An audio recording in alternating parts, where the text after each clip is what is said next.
Perkenalkan, saya Wijayanti Dwi Astuti, dosen tetap di Universitas Gadjah Mada, Departemen Teknik Elektro dan Informatika, Program Studi Teknologi Rekayasa Instrumentasi dan Kontrol.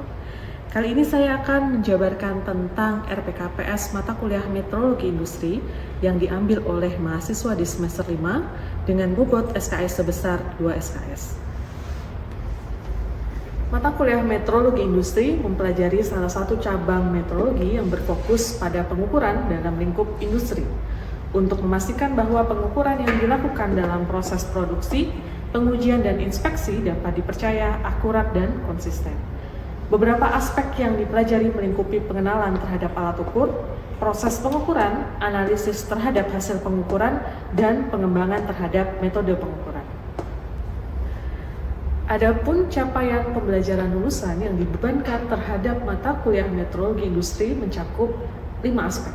Yang pertama, memiliki tanggung jawab kepercayaan diri, kematangan emosi, etika, dan kesadaran menjadi pembelajar sepanjang hayat, menguasai konsep integritas akademik secara umum dan konsep plagiarisme secara khusus dalam hal jenis plagiarisme, konsekuensi, pelanggaran, dan upaya pencegahannya. Yang ketiga, menguasai pengetahuan dasar matematika, fisika, dan prinsip rekayasa dalam teknologi instrumentasi dan kontrol. Yang keempat, mampu menerapkan pemikiran logis, kritis, sistematis, dan inovatif dengan memanfaatkan teknologi informasi untuk menghasilkan solusi yang diwujudkan dalam dokumen saintifik dan implementasi bidang keahlian yang berintegritas. Yang terakhir, mampu menerapkan konsep teoritis khususnya dalam bidang pengukuran dan kalibrasi.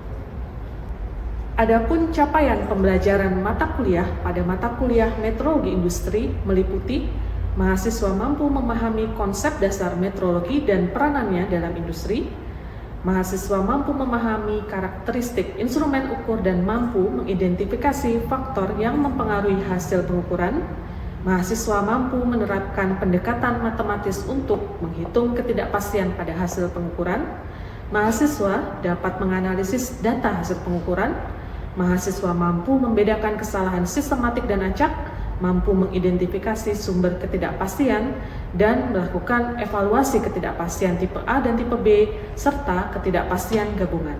Yang terakhir adalah mahasiswa mampu memahami peranan metrologi di dunia industri. Secara umum, materi pembelajaran yang akan diterima oleh mahasiswa yang mengikuti mata kuliah Metrologi Industri meliputi pengenalan terhadap metrologi, pengenalan terhadap karakteristik instrumen baik yang statik maupun yang dinamik, kemudian pengenalan terhadap ketidakpastian pengukuran, serta evaluasi standar pengukuran terutama tipe A, tipe B, serta kombinasi ketidakpastian.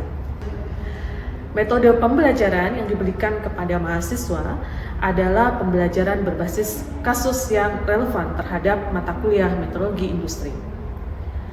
Pengalaman belajar mahasiswa terbagi menjadi dua. Yang pertama yaitu sinkron ketika diskusi dilakukan secara aktif dalam tatap muka, kemudian asinkron atau mandiri atau penugasan terstruktur berupa diskusi kelompok, pengerjaan kuis, serta pengerjaan tugas secara mandiri. Pembelajaran Metrologi Industri dapat diakses melalui LMS yaitu elok.ugm.ac.id dengan mengikuti kelas terkait. Dan pembelajaran dapat dilakukan secara luring sebanyak 70%, sedangkan daring sebanyak 30%. Penilaian akhir pada mata kuliah Metrologi Industri diambil dari kegiatan aktivitas partisipasif sebesar penugasan terstruktur 10%, partisipasi di dalam kelas 10%, hasil proyek sebesar 20%, serta pengetahuan atau kognitif dalam UTS sebesar 30% dan dalam UAS sebesar 30%. Adapun buku atau literatur yang digunakan pada mata kuliah Metrologi Industri adalah The Guide to the Expression of Uncertainty in Measurement dan juga Measurement Uncertainty oleh Gupta pada tahun 2012, The Metrology Handbook oleh Butcher pada tahun 2012, dan Handbook of Metrology and Testing oleh Zikos pada tahun 2011. Demikian penjabaran terhadap RPKPS mata kuliah Metrologi Industri sebanyak 2 SKS. Selanjutnya akan ada video pembelajaran. Selamat menyaksikan. Oke, selamat pagi menjelang siang. Assalamualaikum warahmatullahi wabarakatuh. Waalaikumsalam warahmatullahi wabarakatuh. Sehat semuanya ya? Alhamdulillah. Alhamdulillah ya. Hari ini kita akan lanjutkan perkuliahan, tapi sebelum kita mulai, mari sama-sama kita berdoa dulu menurut agama dan kepercayaan masing-masing. Mudah-mudahan apa yang kita pelajari hari ini nanti kemudian bisa mudah dipahami dan diimplementasikan gitu ya. Oke, berdoa dipersilakan.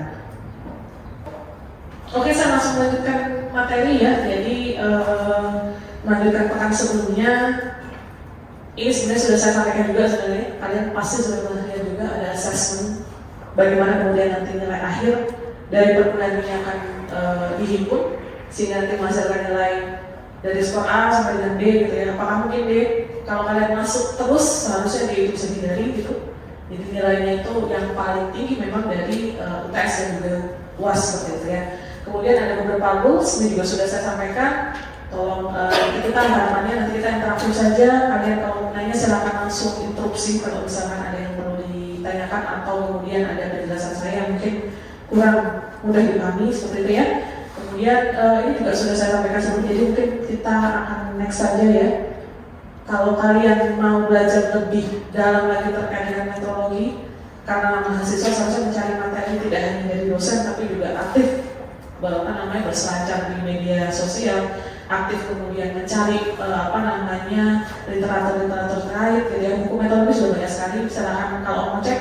Tapi referensi yang paling saya gunakan untuk materi ini karena ini himpunan dari berbagai sub pokok bahasa di tiap buku gitu ya. Jadi summary-nya mungkin saya ambil satu dari tiap referensi.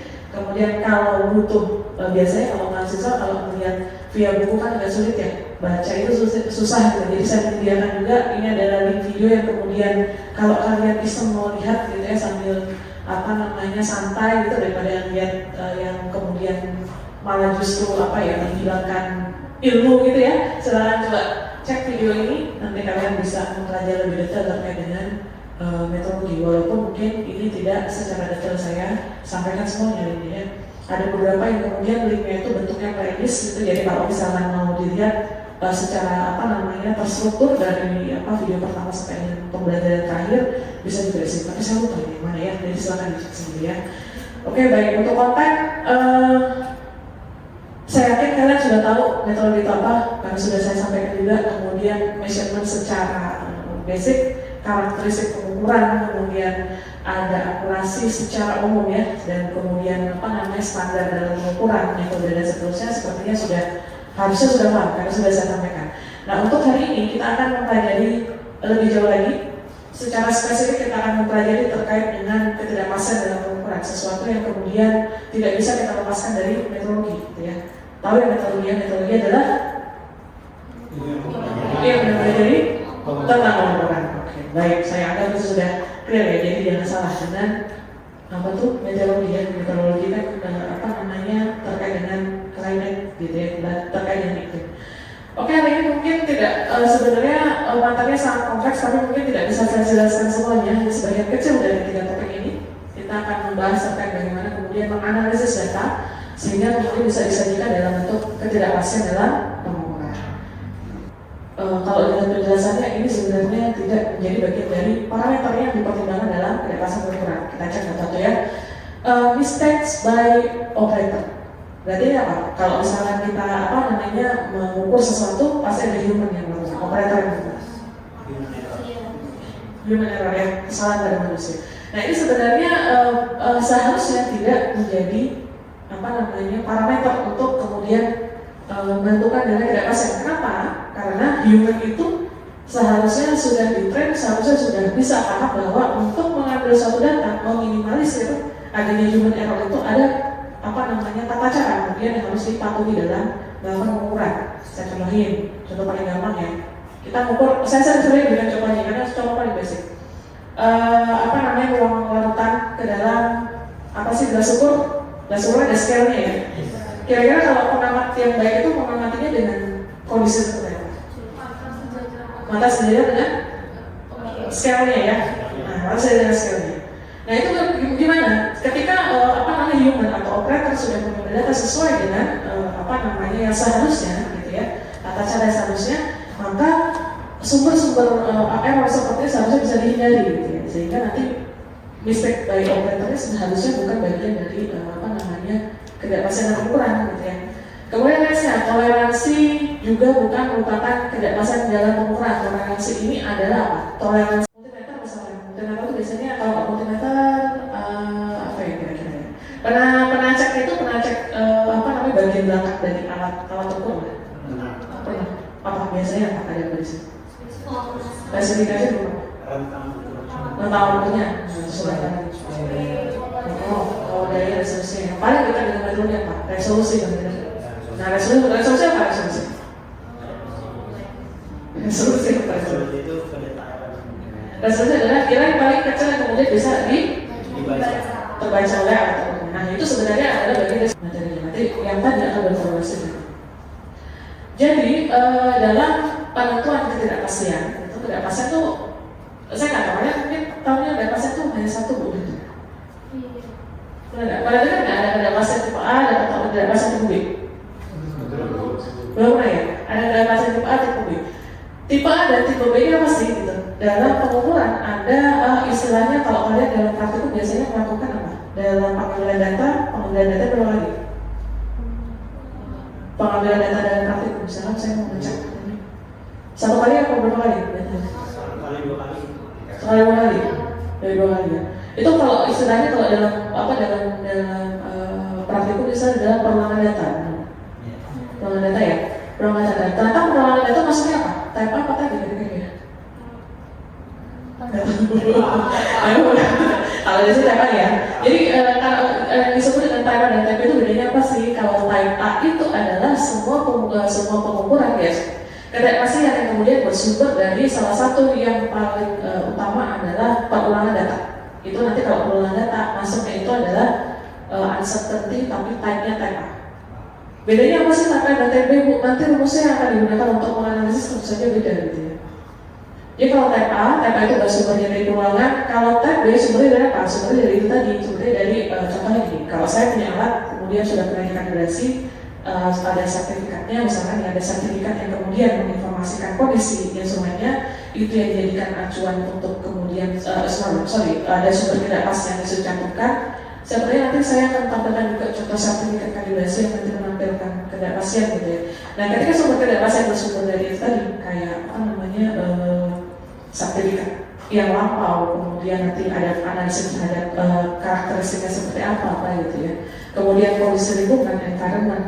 Contohnya misalkan saya mau ukur di kondisi yang humidnya sekian, kondisi suhunya sekian, nah kondisi lingkungan itu nanti akan menyumbang nilai ketidakpastian, tapi tipenya adalah tipe B.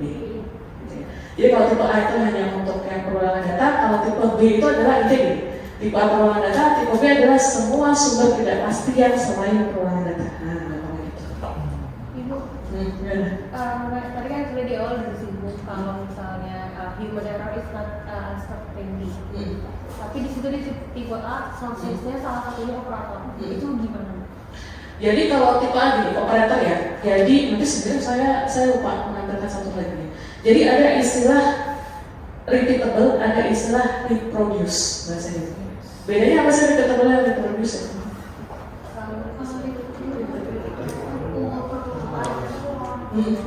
Dua-duanya sama-sama perulangan. Repeat dan reproduce sama-sama perulangan. Bedanya apa? Yang satu orangnya sama, yang satu orangnya beda. Gitu ya. Nah kalau type A itu harusnya gimana kondisinya? Type A orang yang sama, kemudian kondisi environment harus sama, metode yang dipakai juga harus sama, gitu kan ya? Itu maksudnya seperti itu. Jadi ada istilah reproduce, ada istilah repeat gitu ya. Jadi itu yang beda. Kalau repeat itu orangnya sama, kondisi lingkungannya kemudian harus sama juga, gitu. Makanya bisa dari operator. Jadi sumbernya itu intinya adalah operatornya itu tidak boleh berubah seterusnya.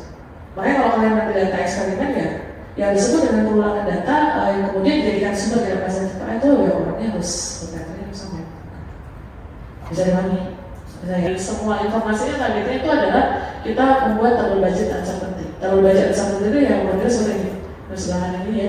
Jadi tabel budget itu sumbernya apa, nilainya berapa, kemudian deskripsinya apa gitu ya. Ada rumusannya, kemudian ada nilai probability distribusinya, nanti akan saya jelaskan. Kemudian ada device atau pembaginya, kemudian ada standar uncertainty-nya itu hasil perhitungannya gitu ya. Kalau kita bicara tentang probability distribution, pernah belajar nggak apa namanya probabilitas distributif, apa namanya probabilitas dalam statistik sebenarnya? Ini tadi sebenarnya ada korelasi dengan statistik di awal ya. Ini statistik, kita bicara tentang statistik, ada distribusinya bentuknya apa, normal, distribusi apa gitu, distribusi yang contohnya di atas itu ya, normal, rektangular, dan seterusnya. Sebenarnya banyak sekali model distribusi, silahkan dicari, itu model yang banyak sih. Saya tidak akan bisa menjelaskan satu, tapi secara umum begini. Paling apa? Distribusi normal itu apa? Pernah dengar nggak distribusi Gaussian? Modelnya gimana? Gimana? Puncaknya dari kanan. Oh ya, kayak gunung gitu ya? Nah itu distribusi normal. Maksudnya apa sih? Ketika saya kan tadi kita bahas tentang perulangan data nih, gitu ya, perulangan data. Nah disebut dengan distribusi normal itu kan ketika nanti kalau datanya itu di statistik itu kan ya, jadi misalkan datanya sekian, range sekian sampai sekian, range A sampai B, ada berapa total data gitu ya, ini datanya ada berapa, gitu kan, dari C sampai D, datanya ada berapa. Kalau kita plotkan dalam statistik gitu ya, misalkan ini ada range A sampai B, misalkan ada sekian gitu ya, nanti C sampai D, range-nya itu ada sekian, kalau ini adalah berapa totalnya, nanti untuk distribusi normal biasanya itu akan ada kecenderungan modelnya seperti ini. Artinya apa? Artinya area yang tengah adalah nilai yang kemudian paling banyak keluar gitu. Oke, perulangan datanya. Jadi kalau ini berarti nilai paling banyak. Range sekian gitu. Misalkan range E sampai dengan apa nih? E sampai dengan F gitu. Artinya adalah range ini adalah nilai yang kemudian paling sering keluar ketika kita melakukan perulangan data. Kalau saya plot jadi begini. Berarti apa? Artinya adalah di sini bisa kita kategorikan sebagai rata-rata lah ya, atau mean ya, rata-rata. Berarti area kemudian nilainya mendekati nilai ini ya, nilai yang apa namanya benar hasil pengumuman gitu ya. Sekitarnya ini kadang-kadang kan kalau kita ukur sekali dua kali sampai dengan apa pengalaman sampai kalau yang dibikin statistik itu biasanya datanya banyak sampai ratusan mungkin ya kalau di plot seperti ini. Nah kalau kita menguji kan tidak mungkin kita keluarnya hanya nilainya tunggal gitu ya, ini saja. Tapi mungkin juga nanti saya ceritakan ya, mungkin semua data. Kan datanya bisa jadi kalau kita pakai multimeter mengukur sesuatu gitu ya, bisa jadi dia bergeser, mungkin dia lebih dikit, mungkin dia kurang dikit dari nilainya berantakan gitu ya. Makanya kalau kita modelnya seperti ini. Itu yang distribusi normal. Kalau yang modelnya yang kayak atas itu yang paling atas apa tuh? Yang paling atas bentuknya kotak kira-kira terjadinya kalau kasih gimana ya? Kalau modelnya gini, pernah tahu nggak? Kalau oke, ini juga bisa bilang ada repeatable condition ya, type I correlation standard uncertainty. Jadi ada repeatable condition tadi yang tadi ditanyakan oleh Mbak Dina gitu ya. Ketika kita melakukan perulangan data, pastikan kondisi ini tercapai. Jadi orangnya sama, observernya, pengamatnya sama, alat ukur prosedurnya sama, kemudian apa itu lokasinya sama gitu ya. Jadi dalam dan satu lagi catatannya yang paling nomor berapa? Nomor 5 catatan yang itu kadang-kadang terabaikan. Perulangan data sebisa mungkin dilakukan adalah durasi yang sesingkat-singkatnya antara pengujian satu dan pengujian lain. Jangan sampai kalian ambil datanya hari ini, oh saya mau repeat lagi minggu depan deh, gitu terlalu panjang gitu ya. Kalau bisa diulangi dalam periode waktu yang sesingkat-singkatnya, jangan yang menunda gitu ya, sehingga nanti apa namanya perulangannya jadi bisa jadi nanti kondisinya berubah gitu ya. Untuk menjaga 4 poin yang di atas ya, nilai apa namanya poin kalian ini dilakukan. Gitu ya. Soalnya salah satu yang menjadi faktor kemudian hasil pengasalan itu ya kondisi human itu tadi yang sampai tidak menjadi uncertainty ya. Contohnya itu misalkan hari ini saya sehat, besok sakit gitu ya. Itu kan sangat menghalangi sekali ketika pengukurannya kemudian perulangan datanya di Oke, sampai sini ada pertanyaan nggak? Sampai sini ada pertanyaan? Untuk influence quantity ya, quantity itu quantity itu adalah hasil dari pengukuran ya, pengukuran distribusi. Oke, sampai sini ada pertanyaan? Pernah ya mengukur dengan ini apa? Yang Sorong. Pernah buka ya? Caranya tahu ya cara mengukurnya ya. Repeatable itu berarti gimana kondisinya? Berarti kalau pakai jangka sorong ya harus diulang ya sampai saya mengukur jangka sorong. Nah, alat juga salah satu. Contoh saya coba misalkan saya measurement prosedur, berarti prosedur yang sama, orang juga sama, observernya. Kemudian apalagi ada condition yang sama, jangan sampai nanti saya ulang data bu, tapi alatnya beda pakai apa namanya jangka sorong yang lain gitu. Tapi objeknya sama kok ya, tetap beda ya, karena setiap karakteristik dari instrumen itu nanti akan memiliki nilai karakterisasi sendiri ya. Jadi bisa jadi nanti ada nilai tadi ada toleransi range itu nanti berbeda dengan yang lainnya gitu ya, atau secara kualitas yang lain.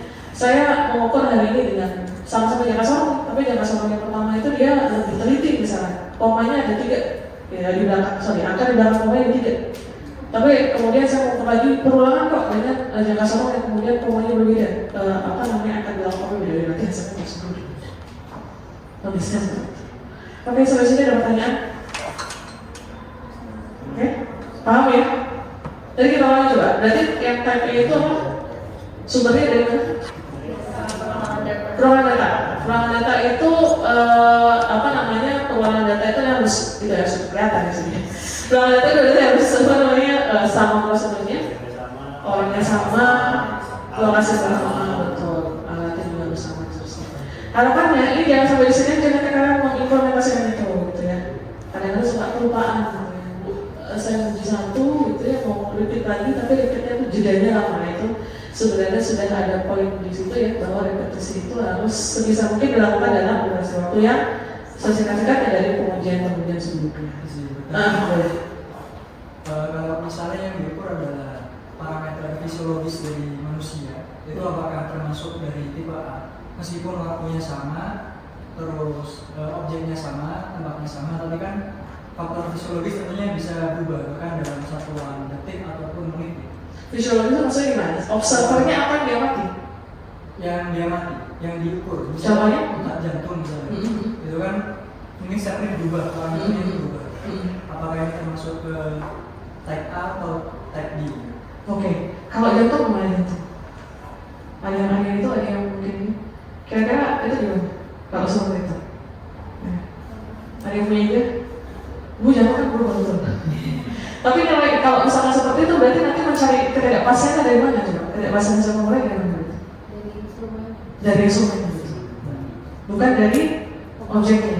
Karena objeknya itu pasti berubah kan. Jadi sesuatu yang kemudian, karena kan kita untuk kasus kesehatan ini detak jantung itu kita kemudian tidak punya sadar bahwa harus segini nih ukurannya gitu. Oh jadi itu kan pokoknya harus segini gitu. Atau enggak? Berarti gimana? Oh berarti validasi dari hasil itu nanti tidak dari alat ukurnya, gitu. Bukan dari objeknya. Karena objeknya itu pasti real time berubah gitu ya. Oke, bisa dipahami ya? Oke, lagi? Cukup? Oke, cukup ya. Jadi silakan pelajaran lebih detail lagi. Ini baru type A loh, belum type B. Rumusnya itu sebenarnya tadi sudah saya spill sedikit ya. Rumusnya di awal kita ada type A dan type B. Akan saya sediakan tugas ya, jadi tolong nanti kalian mengumpulkan tugas melalui platform Elok sudah saya sediakan. Saya rasa sudah join semuanya ya, jadi nanti saya akan kumpulkan tugas terkait dengan materi hari ini yaitu ketidakpastian tipe A. Tolong disesuaikan, sebenarnya ada beberapa tugas yang akan saya berikan, tetapi untuk pekan ini satu tugas saja, mohon dikumpulkan sesuai jumlahnya. Saya beri waktu 1 pekan ke depan, mohon dipelajari lebih lanjut dan juga dikumpulkan sesuai dengan deadline atau timeline yang saya berikan. Nanti penilaian ini akan menjadi bagian yang kemudian akan saya himpun, sehingga nanti penilaian akhirnya tentu saja akan bergantung dari tugas ini juga yang kalian kumpulkan. Menghindari adanya problem itu tadi, misalkan perubahan dari sisi objeknya. Kalau dalam misalkan saya dengan jeda waktu yang terlalu lama, nanti mungkin objeknya berbeda gitu ya. Ada juga yang mungkin instrumennya yang kemudian terpengaruh dan seterusnya. Nah, kita belum di training lah bahasa itu. Kita masih lakukan ini. Upayakan sebisa mungkin untuk menghindari perubahan atau adanya error dalam pengukuran dengan cara itu tadi. Paham ya maksudnya ya? Jadi memang kalau parameter lama dan tidak lama itu gimana, itu nanti biasanya kalau mereka sudah terlatih, sudah paham gitu ya. Tapi kalau bagi kita sebisa mungkin kemudian meminimalisir error yang bersumber dari human itu salah satunya dengan melakukan pengukuran jeda itu ya, sesegera mungkin. Gitu ya? Oke? Cukup? Oke, baik. Kalau cukup, nanti setelah ini bisa tanya langsung ke saya lagi kalau misalkan ada materi yang perlu dijelaskan kembali atau lebih detail gitu ya. saya akhiri. Selamat beraktivitas kembali Mas dan Mbak. Selamat siang. Assalamualaikum warahmatullahi wabarakatuh.